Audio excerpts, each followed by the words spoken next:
সংবাদ প্রবাহ বার্তা সদা সত্যতা ও নিরপেক্ষতার সাথে চলে।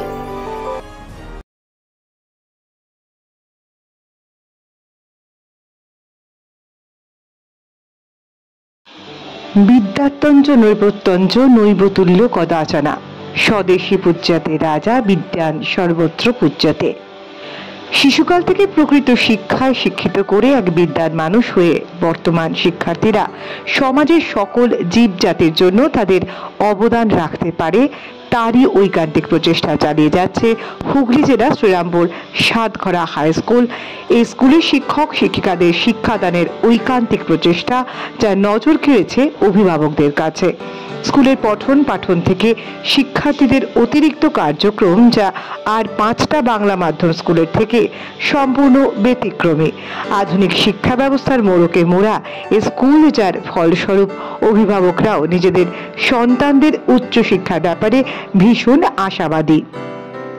সারা বছরই স্কুলের শিক্ষার্থীদের নিয়ে চলে ছোট বড় নানা রকম কার্যক্রম, যা ইতিমধ্যেই সকলের নজর কেড়েছে। সাতঘরা হাই স্কুল এবছর 50 বছর পদার্পণ করল। এই উপলক্ষে স্কুলে সাংস্কৃতিক অনুষ্ঠানের আয়োজন করা হয়েছিল। সমাজের বিশিষ্ট গুণীজন ব্যক্তিদের উপস্থিতিতে অনুষ্ঠানের শুভ সূচনা হয়। তারপর সারা দিন চলে ছাত্রছাত্রীদের নাচ, গান, আবৃত্তি ও নাটক, যা উপস্থিত সকল দর্শকদের মনোমুগ্ধ করে তোলে। স্কুলের প্রধান শিক্ষক শান্তিময় বর্মন জানান, আধুনিক শিক্ষা প্রযুক্তি ব্যবহার করে শিশু মনে বিকাশ ঘটিয়ে ভবিষ্যতে এক প্রকৃত সফল নাগরিক গড়ে তোলার হচ্ছে তাদের মূল লক্ষ্য। জানুয়ারি আমরা র্যালি বের করেছি, তারপরে আমরা ব্লাড ডোনেশন ক্যাম্প করেছি, তারপর সাতঘরা হাই স্কুল সুবর্ণ জয়ন্তী ক্যাম্প আমরা আয়োজন করেছি, তারপরে আশেপাশের প্রাইমারি স্কুলগুলোকে নিয়ে আমরা একটা সাতঘরা হাই স্কুল এডুকেশনাল জার্নি, শিক্ষা ভিসা, সেটা আমরা আয়োজন করেছি। তারপরে আজকে আমাদের সুবর্ণ জয়ন্তী উদযাপনের সমাপন উৎসব আয়োজিত হবে। আজকে আমাদের সাতঘরা হাই স্কুলের সুবর্ণ জয়ন্তী বর্ষের সমাপন উৎসব। মিডিয়ামটা এখন একটা সেই ট্রেন্ড এসে গেছে, কিন্তু ইংলিশ মিডিয়ামে পড়েই যে ওরা বিশাল ইংলিশ শিখে যাচ্ছে সেই ব্যাপারটা কিন্তু নয়। আমাদের বাংলা স্কুলের বা বেঙ্গল বোর্ডের টিচারদের যে ধরনের ক্যাপাসিটি, যে ধরনের ক্রেডিবিলিটি, সেটা কিন্তু ইংলিশ মিডিয়ামের স্যার ম্যাডামদের আমি সম্মান জানিয়েই বলছি, আমরা কিন্তু তাদের থেকে বেটার।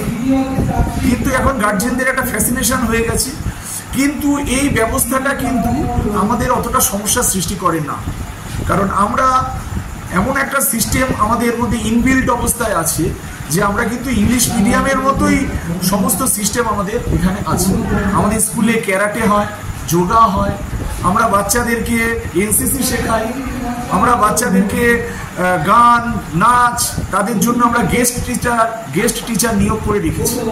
মানে ইংলিশ মিডিয়ামের যে ট্রেন্ড, সেটার সাথে কম্পিটিশন দেওয়ার জন্য আমাদের সিস্টেমও কিন্তু আমরা অনেক মডার্নাইজ করেছি, যার ফলে আমাদের এই অঞ্চলের বাচ্চারা গার্জিয়ানদের সেই ফ্যাসিনেশনটা একটু কম আছে, যার ফলে আমাদের এখনো স্টুডেন্ট একটু বেশি আছে। বর্তমানে যতগুলো স্কুল আছে আমার পঞ্চায়েত এলাকায় বা শ্রীরামপুরেও, যে আমরা 8টা স্কুলকে নিয়ে আমরা ফুটবল টুর্নামেন্ট করেছিলাম, আমাদের সাতঘরা স্কুল কোনো অংশে কম নয়। তার কারণ হচ্ছে এখানে অনেক আমরা হাই কোয়ালিফাইড টিচার আমরা পেয়েছি, শিক্ষক শিক্ষিকা উভয়ই পেয়েছি। আর আমি সভাপতি হিসেবে আমি হেডমাস্টারের কাছেও আবেদন রেখেছিলাম, বা আমি স্টাফ রুমের শিক্ষক শিক্ষিকাদের কাছেও বলেছিলাম, আমার খুব বেশি মানে first division, high first division আমার চাই না, আমার স্কুলে যেন সবাই যেন পাস করে আসে। শিক্ষকতার জীবনে আমি যেটা দেখেছি, আমার প্রথম জীবনে দেখেছি, যখন হরিহম হলো, আমরা যারা 2 বছর ধরে ফেল করতাম আমরা তাকে পিছিয়ে দিতাম, এখানে তারা মাইনে পর্যন্ত দিতে পারতাম, কী করে 6,000-7,000 ডোনেশন দিয়ে ওই হরিহমে গিয়ে ভর্তি হয়েছে। সেই যে একটা ইংলিশ মিডিয়ামের মধ্যে একটা ট্রেন্ড মাস্টার যেটা বললো, কিন্তু এখন দেখতে পাচ্ছি আমাদের একজন পঞ্চায়েত এলাকাতেই বেশ কিছু ইংলিশ মিডিয়াম স্কুল হয়ে গেছে আজকে, যার জন্যে এই বাংলা মিডিয়ামের সমস্ত স্কুল আজকে যেন ছাত্র সংখ্যা দিন কম যায় আমাদের।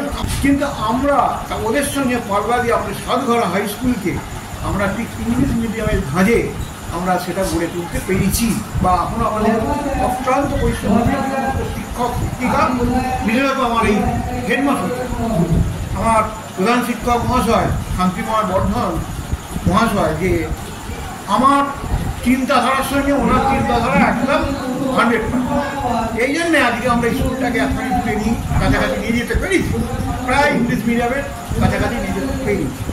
এটা হচ্ছে আমাদের একটা সাফল্যের দিক বলতে পারে।